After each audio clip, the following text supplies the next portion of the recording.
Efesiërs 3.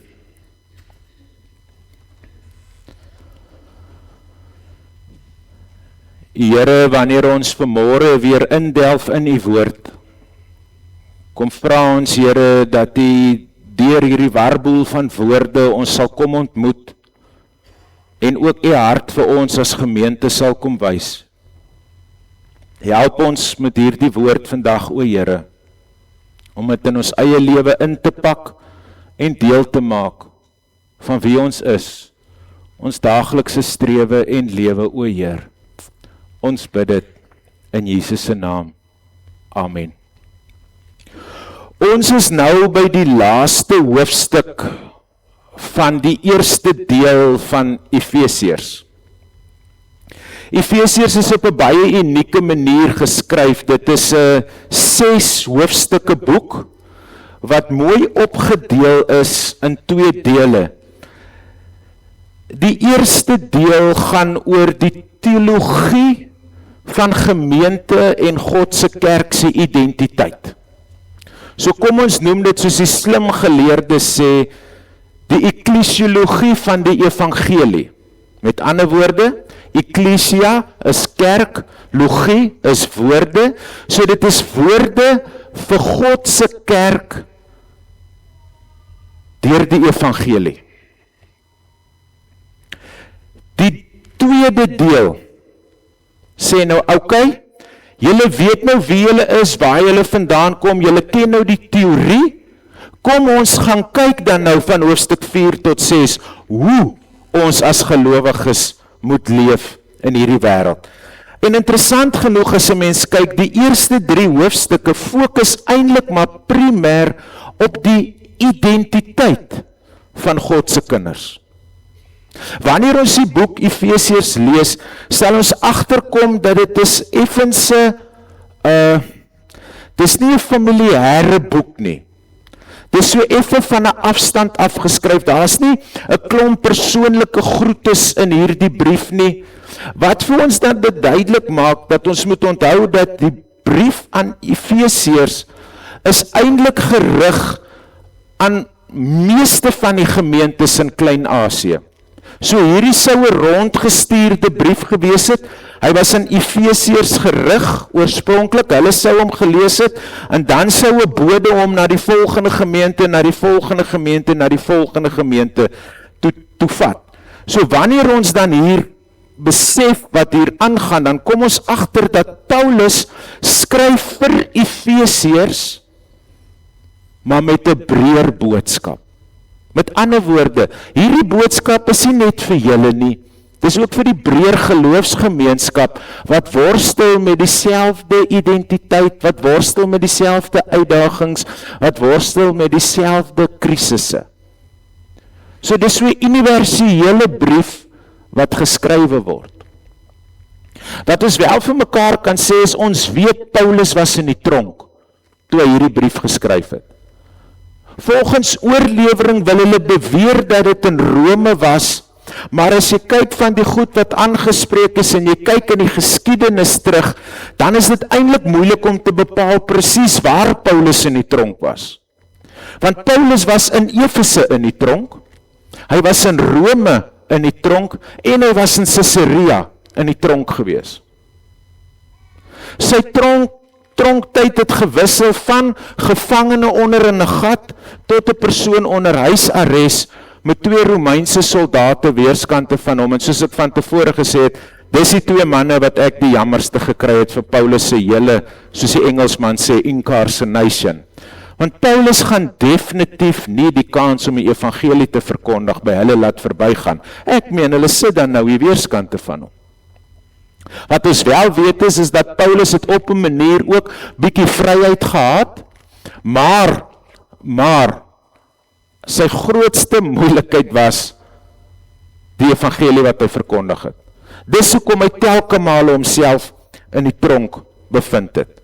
Efesiërs 3 hou baie verband met dit waarmee geëindig word in Efesiërs 2 en kan ons eintlik maar sê dat hierdie hele gedeelte tot en met 3 vers 13 is eintlik nog steeds deel van die hele lewe uit die dood, een nuwe mensheid en dan Paulus se werk onder die heidenasies. Ek het hierdie prentjie ook vir julle elkeen uitgestuur.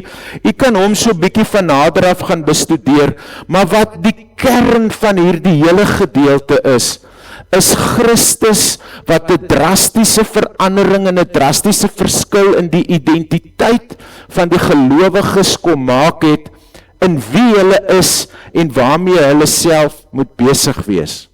Nou eindig Paulus Efesiërs 2 met die woorde, in hom sluit die hele gebou saam en verrys dit tot 'n heilige tempel vir die Here, in wie julle ook saam opgebou word, is die geestelike huis waarin God woon. Met die vorige gebed van Paulus het ons hierdie radikale openbaring gekry dat God nou die kerk gebruik om Christus te beliggaam. En nou kom hy en sê bietjie verder vir hulle, onthou, indien julle in verdeeldheid leef, lei julle getuienis eintlik daaronder. Want onthou, Christus het die kettinge gebreek, hy het die skeidsmuur afgebreek. En is daar nou vir almal hierdie vrye toegang tot God?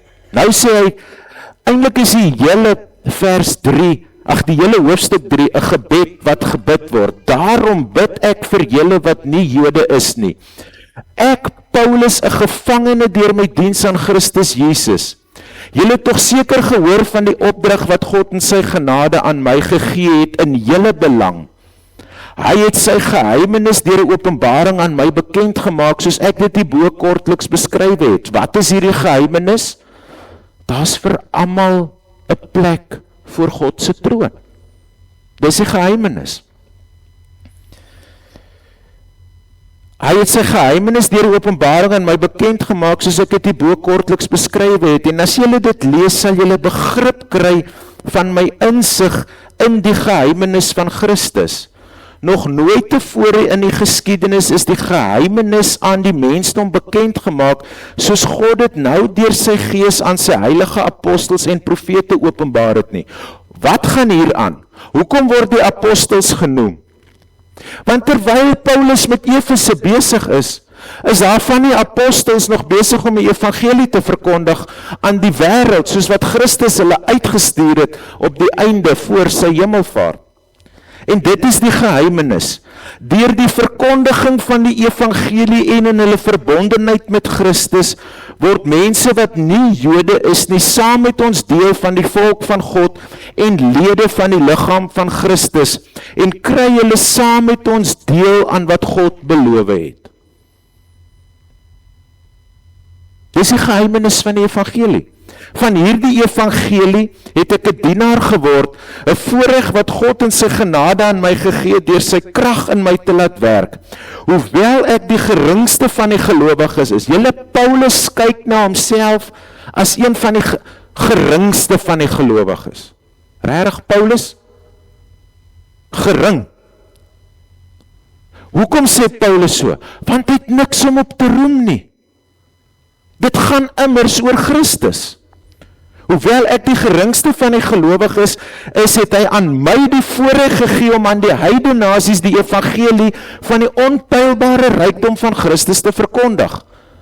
Ek moet aan almal bekend maak hoe God die skepper van alle dinge nou sy verborgde plan uitvoer, nadat hy dit deur al die eeue geheim laat bly het. Maar nou het God die ryke verskeidenheid van sy wysheid deur die kerk bekend laat word aan elke mag en gesag in die hemelruim, soos hy hom van ewigheid af voorgeneem het om dit deur Christus Jesus ons Here tot uitvoering te bring. In ons verbondenheid met hom en deur ons geloof in hom, kan ons met vrymoedigheid en vertroue na God gaan. Daarom bid ek dat julle nie moedeloos word omdat ek om julle ontwil ly nie. Julle moet dit eerder as 'n eer beskou. Ons sien nou dat Paulus hierdie drastiese identiteitsverandering waaraan ons verlede week dalk effe bietjie persoonlik maar in diepte ingesak het en gekonfronteer word, dis asof hy nou so bietjie die wurggreep laat glip om net die mense te laat verstaan, okay, dis wat hy bedoel. So hy het verlede week so bietjie sy vinger in hulle harte kom druk en hom so gedraai. En nou haal hy hom so bietjie uit. En nou sê, maar besef nou, waaroor hierdie drastiese uitsprake gaan. 'n Ding wat ons moet onthou, dat Paulus is hier met radikale teologie besig. So radikaal dat hulle hom in die tronk gegooi het. So radikaal het hulle gesê, hierdie man moet ons stil kry. Hy het eintlik mal geword, want onthou, hy was 'n fariseer. Hy het die fariseer se wy geken. Hy het geweet hoe hulle dink, hy het geweet hoe hulle operate, en hy het geweet hoe die fariseërs mense uitgesluit het uit God se koninkryk uit. 'n Praktiese voorbeeld van die uitsluiting. Die Here Jesus vertel 'n storie van die twee persone wat bid. Die fariseer en die tollenaar. 'n Tollenaar was 'n volksverraaier. Op sy beste sleg. Glad eers welkom tussen sy volksgenote nie. Die fariseer begin bid, o Here, dankie dat ek nie so sleg is soos hierdie tollenaar nie. En dan vertel hy vir die Here hoe oulik hy is. Sy gebed het niks met God te doen nie. En dan vertel hy vir die Here hoekom hy kwalifiseer vir God se genade en nie hierdie ou sondige tollenaar nie. En dan staan die tollenaar aan hierdie kant en hy slaan met sy hand op sy bors, hy wil eers na die tempel kyk en hy sê, ai Here, wees maar my sondaar genadig. En terwyl die fariseërs daar sit, sê die Here Jesus, daai man se gebed is verhoor. Maar julle het hom in 'n kamp gesit. In julle oë, fariseërs, het hierdie man nie gekwalifiseer nie. Hy hoort nie in 'n kamp nie. In die Bybelstudies wat ek die week gedoen het die volgende beeld weer baie na vore gekom. Ek het so, Nico Simpson het so 5 minute videoetjie gedoen van boerdery in die Outback, waar hulle met vee boer, en die ou wat daar op by die plaas gekom het, vra toe vir een van die boere, kykie, hoekom is hier nie kampe nie, hoekom is hier nie krale nie? Toe sê, hier boer ons nie met krale nie, ons grawe putte. Sê, wat bedoel jy? Toe sê, daar waar die water is, daar sal die diere ook wees. 'n Kamp hou hom weg. Miskien het die tyd aangebreek dat die kerk van die Here Jesus Christus die kampe afbreek, in putte grawe, sodat die volk by die water kan uitkom. Maar is dalk ook eers nodig dat ons eers die kampe van ons eie denkwyse ook bietjie afbreek. En ons eie beperkings wat ons op mense sit. Ons druk aan mense maklik in 'n kamp as hulle fout gemaak het. Of as hy verkeerd getrap het, of iemand te nagekom het. Dan sit ons hulle gou in hy kamp. Ja, maar hy so en so en so. Eintlik moet ons eers bietjie vergeet van onsself. Miskien ook miskien help Paulus se selfopenbaring in hierdie gedeelte ons. Ek, Paulus, die geringste van die gelowiges. Ek is eintlik nie werd om hier te staan nie. Ek is eintlik nie werd om hierdie evangelie te kan verkondig nie. Paulus sit in 'n tronk terwille van vryheid. Paulus se vryheid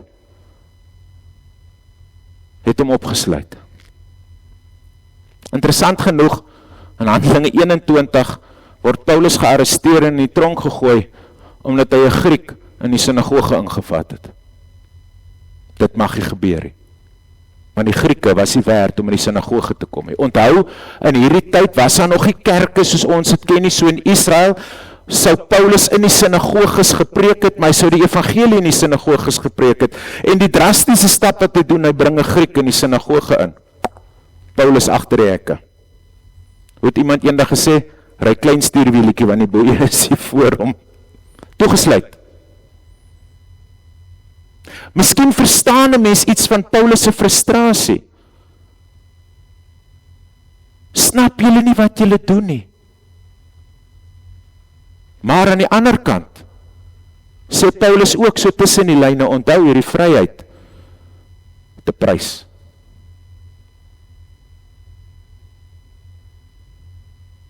Jou eie wil, jou eie oortuiging, jou eie stoigia, daai vasgestelde goed waarin jy vashou en ek sal nie hiervan weg nie, want dit was nog altyd so. Dis die goed wat gearresteer moet word. doodgemaak moet word, sodat wat kan gebeur? Die geloofsgemeenskap van Christus kan vergader voor die genadetroon van God, waartoe Christus Jesus almal die vrymoedigheid gegee het.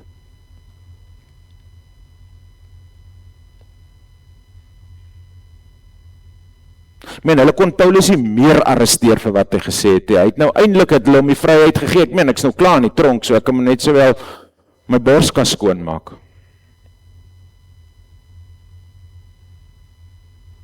Maar Paulus sit in die tronk en hy kry nie homself jammer nie en hy voel nie te neergedruk en hartseer, hy sê tog, kyk nou al hierdie opofferings wat ek moet maak ter wille van die koninkrykie.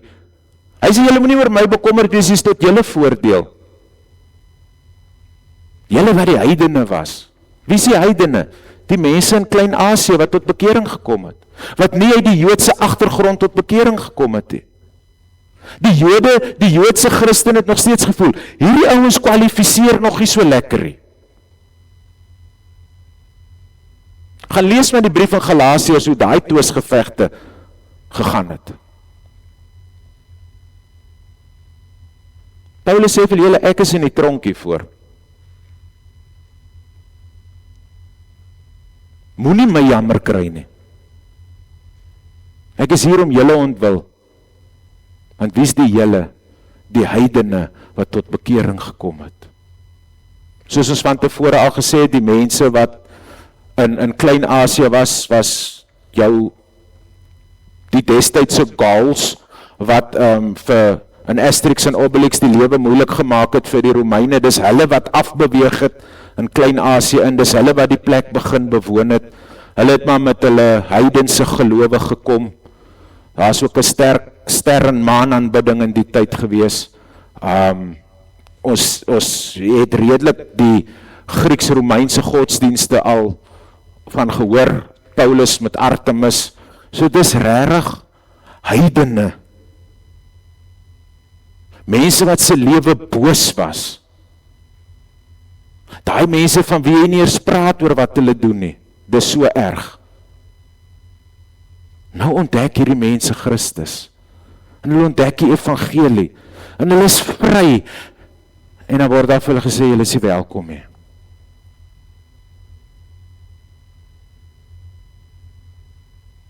Toe die Here Jesus sê, gaan dan na al die nasies toe. Toe breek hy die eksklusiwiteit af. Hy gooi letterlik die ark se deure oop. Dit was so drasties dat die voorhangsel ook geskeur het. Almal dink, ja, die voorhangsel is geskeur, want nou die mense vrye toegang tot God. God bespreek woordelik deur sy gees losgelaat oor die aarde. En God bepaal.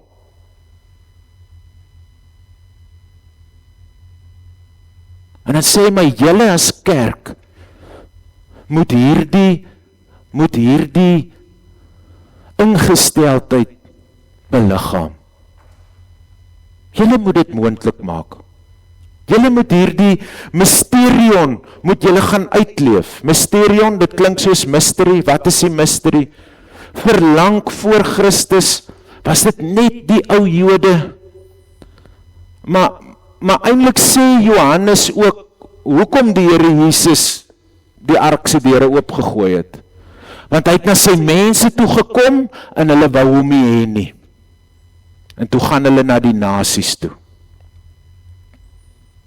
En in daardie nasies is ek en jy ingesluit.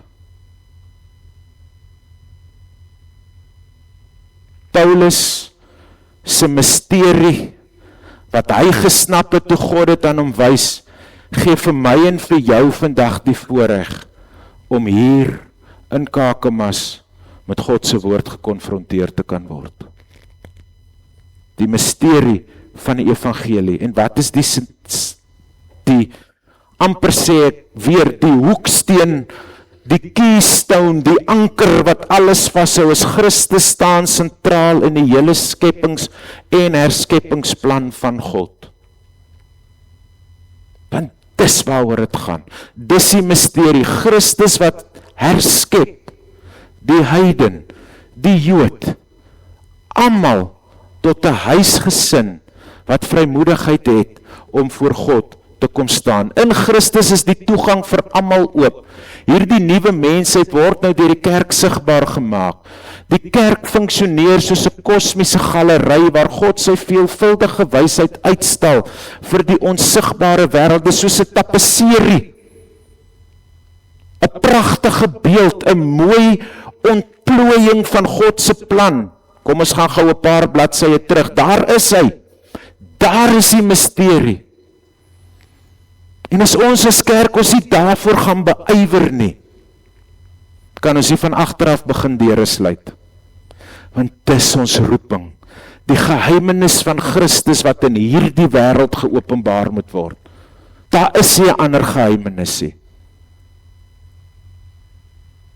En sien, is nou moeilik, want ons het net een dominee, so daar is nie nou meer 2 dominees nie, so iewers gaan ons as gemeente nou moet begin man up, en na vore tree, en self hierdie goed begin lewend maak, self hierdie goed begin hande en voete gee.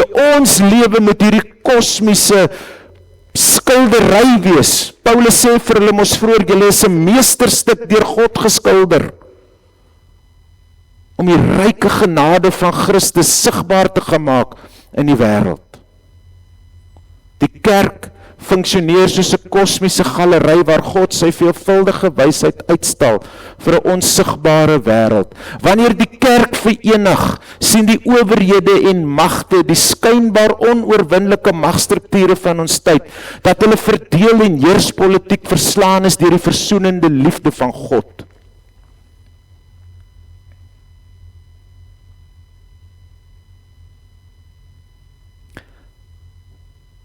Dis waar ons vrede lê, dis waar ons hoop lê, dis waar ons troos lê, dis waar ons menswees lê. Dis waar vir ons moet beywer. Die versoenende liefde van God wat magstrukture verslaan.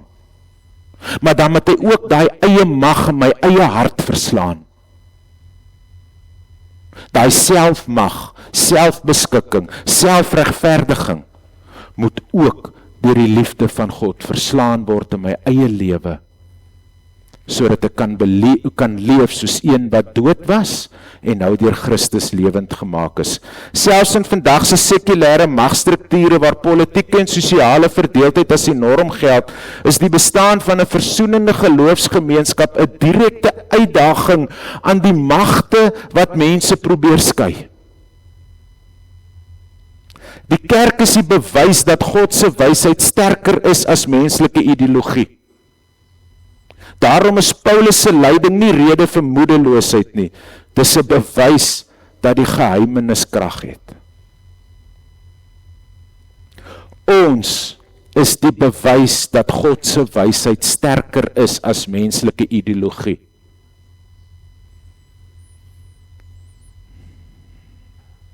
Ons moet versigtig wees dat ons nie die ideologie najaag en God mis nie.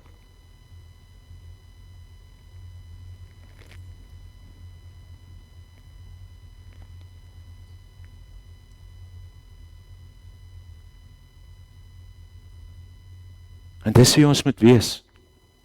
Die versoenende geloofsgemeenskap. Ons word geroep om in dieselfde vrymoedigheid na God te nader.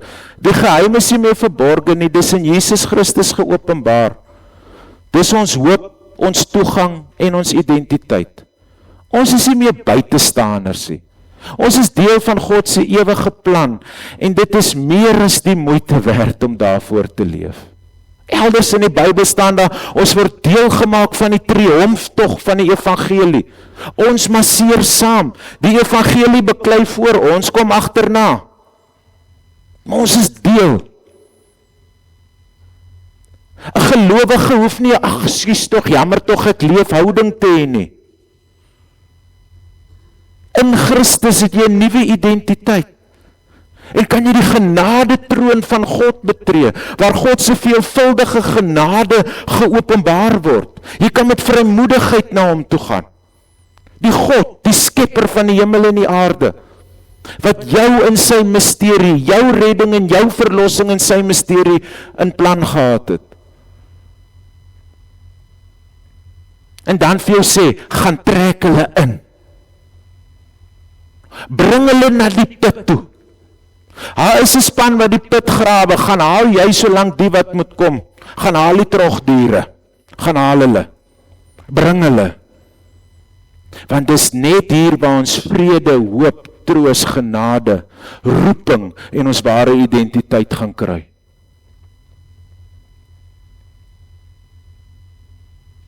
Nêrens anders nie.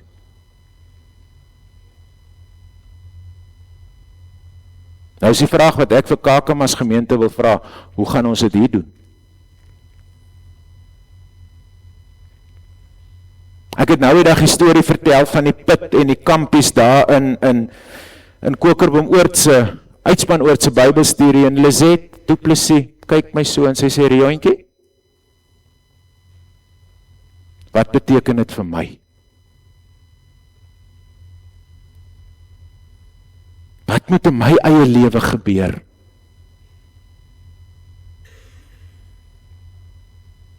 Kampe moet val. Kampe van my voorkeur, my wysheid. Nêrens het ons gesê ons laat Gods water oor Gods akker vloei en ons gooi alles oorboord nie. Maar daar moet 'n selfontdekking by een en elkeen van ons begin plaasvind. Want ons is die heidene wat tot geloof gekom het. Ons is die heidene wat in genade ingesluit is. Dis nie deur jouself nie. Dis nie deur jou eie toedoen nie. Want jy was dood. Maar Christus het jou kom lewend maak. Almal was dood. So niemand het gekwalifiseer nie. Hy sê nie jy was lam of siek nie, want sien 'n lam of 'n siek besigheid kan nog gesond word of regkom. Dood, alle hoop is weg. En Christus kom blaas deur sy gees die lewensasem in ons en hy kom rig ons op tot 'n nuwe mensheid. Wat die tweede rangs hoef te leef nie. Vry. Roepingsbewus. Om hier 'n verskil te maak.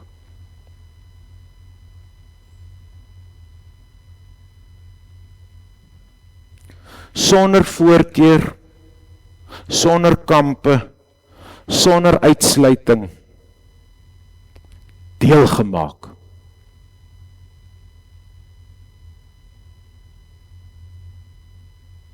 Want wanneer hierdie boek oopgemaak word, is almal gelyk. Is my so hartseer, verlede week praat ek met 'n tannie. Toe sê sy vir my, dominee, maar die kerk is mos net 'n plek vir die ryk mense. En daar word net vir die ryk mense gesorg in die kerk. Toe dink ek by myself, hoe arm is jy nie? Dat jy nie jou identiteit in God raak sien, en besef wie jy is, en agterkom dat by God is almal verkies, almal verlos, en almal verseël nie. Efesiërs 1. Jy het geen rede om terug te staan, of om te voel, joh, ek kwalifiseer, of ek maak dit nie, of voor God is almal dieselfde.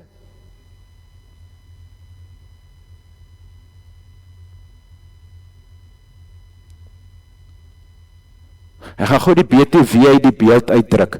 Breek daai kamp van jou eie selfvertwyfeling en jou selfbejammering en jou swak selfbeeld af. En begin sien jouself soos God jou sien. En kom raak deel. Kom staan saam met ons. Nee, kom ons gaan staan almal saam voor die genade troon van God. En daar erken ons, Here, ons is van U afhanklik.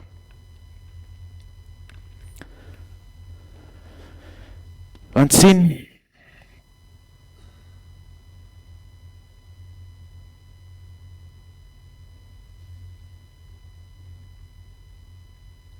God het in sy wysheid bepaal dat ons 'n vaste versekering het dat Jesus met ons op pad is, selfs deur lyding, onduidelike draaie, is Christus binne ons, hou Christus ons veilig, en is ons saam met Christus op pad. Die geheimenis is nie meer verborgen nie. Jesus het gekom en ek en jy word uitgedaag om nie langer as toeskouers in die marge van die wêreld te leef nie, maar om ons volle identiteit in hierdie verenigde liggaam op te neem en met vrymoedigheid in die wêreld in te gaan en ons te gaan beywer vir hierdie versoening, waarvoor Christus gesterf het. Hoe doen ons dit? Deur dit te leef. Laat jou lewe vandag die onweerlegbare bewys wees dat God se versoenende liefde kragtiger is as die verdeeldheid wat in hierdie wêreld leef. Want Gods wet vra al ons liefde vir hom, ons God en Heer, en liefde vir sy kinders. Want dis wat sy woord ons leer.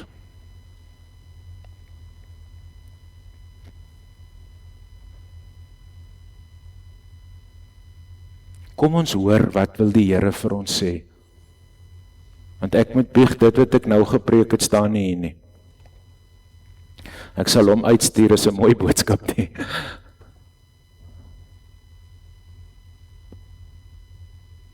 Julle, ons is uniek geplaas. Ons het 'n ongelooflike roeping. 'n Ongelooflike voorreg. En ons hoef nie eens bang te wees daarvoor nie.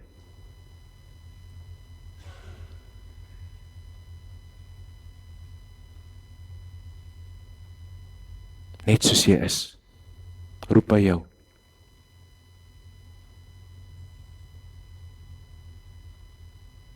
Jy hoef nie weg te kruip nie. Jy is welkom. Sien raak wie jy in God se oë is. Maak dit die bepaler in jou lewe. Moenie jouself in 'n kamp van wat ook al loop sit om dit hierdie of hierdie of hierdie nie in jou lewe realiseer of hierdie of hierdie of hierdie in jou lewe nie reg is nie of moenie dit doen nie. Leer om jouself te sien soos God jou sien. En dis wat Efesiërs 1-3 se geheim is. Leer jouself sien soos God jou sien. Jy's kardinaal deel van sy verbondsfamilie. Jy is nie uitgesluit nie. En sy genade en sy liefde troef alles. En maak dit jou persoonlik deel.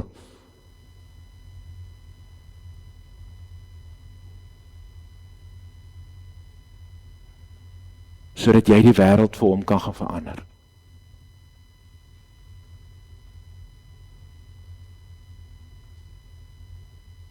Nie die dominee nie, jy.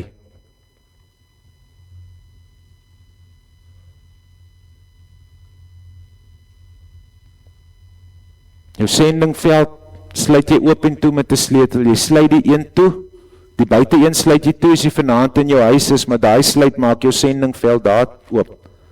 En as jy jou huis sluit vanmôre en jy gaan uit, dan sluit jy die ander sendingveld oop. Met 'n sleutel draai is jy in die sendingveld. En jy ten minste twee, jou huis en jou direkte wêreld naby jou. Daar gaan leef jy as 'n verkiesde, verloste, gestuurde kind van die Here. Ek beloof jou die wêreld gaan verander as ons dit begin doen.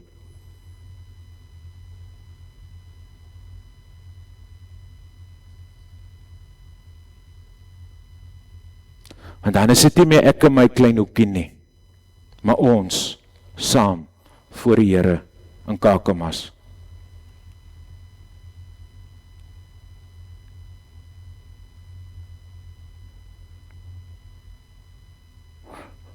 Volgende keer gaan ons stil staan by Paulus se gebed vir die Efesiërs, die laaste een.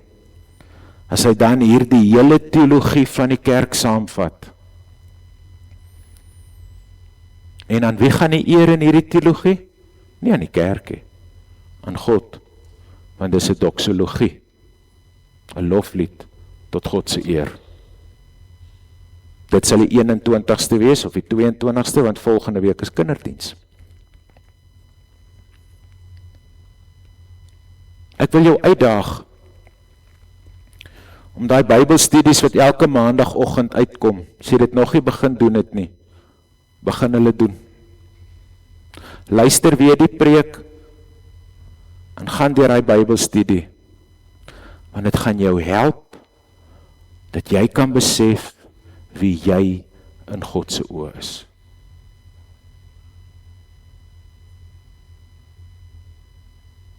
God dink soveel van jou, dat hy sy seun op Golgotha vir jou laat sterf het. Amen.